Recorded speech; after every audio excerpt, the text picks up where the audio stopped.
ഇന്ത്യയിലുള്ള ഏത് പോസ്റ്റ് ഓഫീസിലും വോക്ക് ഇൻ ചെയ്തിട്ട് നമുക്ക് ഒരു സേവിങ്സ് അക്കൗണ്ട് നമുക്ക് സ്റ്റാർട്ട് ചെയ്യാൻ സാധിക്കും. അത് നമ്മളിപ്പോൾ KYC എനേബിൾഡ് അല്ലെങ്കിൽ Aadhaar enabled account opening system നമ്മൾ തുടങ്ങിയിട്ടുണ്ട്. ഇപ്പോൾ പണ്ടാണെങ്കിൽ നമ്മൾ ഒരു ഫോം ഫില്ല് ചെയ്തിട്ട് അതിനകത്ത് കുറേയധികം ഡീറ്റെയിൽസ് നൽകണമായിരുന്നു. പക്ഷേ ഇപ്പോൾ നമ്മൾ നൽകാൻ പോകുന്ന മൊബൈൽ നമ്പർ ആധാറുമായിട്ട് ബന്ധിപ്പിച്ചതാണെങ്കിൽ KYC നമ്മുടെ ഒരു തമ്പിൻ്റെ ഒരു ഇത് കൊടുത്തിട്ട് തന്നെ നമുക്കൊരു അക്കൗണ്ട് ഓപ്പൺ ചെയ്യാൻ സാധിക്കും. അപ്പോൾ നമ്മൾ ബേസിക്കലി ഒരു ഐഡൻറ്റിഫിക്കേഷൻ നമ്പറായിട്ട് ഒരു SIF ID ആണ് നമ്മൾ ആദ്യം ക്രിയേറ്റ് ചെയ്യുന്നത്. ഒരു SIF ഐഡിയിൽ നമുക്ക് പലതരം അക്കൗണ്ടുകൾ ക്രിയേറ്റ് ചെയ്യാൻ പറ്റും. ഇപ്പോൾ SIF ക്രിയേറ്റ് ചെയ്തതിന് ശേഷം ഇപ്പോൾ SIF എന്ന് പറയുന്ന ഒരു യൂണീക്ക് ID ആയിട്ട് നിലനിൽക്കുന്നു എന്ന് വെക്കട്ടെ. എന്നിട്ട് അതിന് കീഴിൽ നമുക്ക് എന്ത് അക്കൗണ്ടാണോ തുടങ്ങാനുള്ളത് അത് നമുക്ക് തുടങ്ങാം. ഇപ്പോൾ സേവിങ്സ് ബാങ്ക് ആണെങ്കിൽ നമുക്ക് അത് തുടങ്ങാം. അല്ലെങ്കിൽ ഇപ്പോൾ എല്ലാ മാസവും കാശിടാനാണെങ്കിൽ റെക്കറിംഗ് ഡിപ്പോസിറ്റ് തുടങ്ങാം.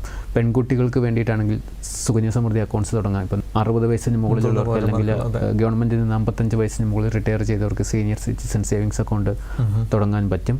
PPF അക്കൗണ്ടുകൾ തുടങ്ങാൻ പറ്റും. അങ്ങനെ പല ടൈപ്പ് ഓഫ് അക്കൗണ്ട്സ് നമുക്ക് തുടങ്ങാൻ സാധിക്കുന്നതാണ്.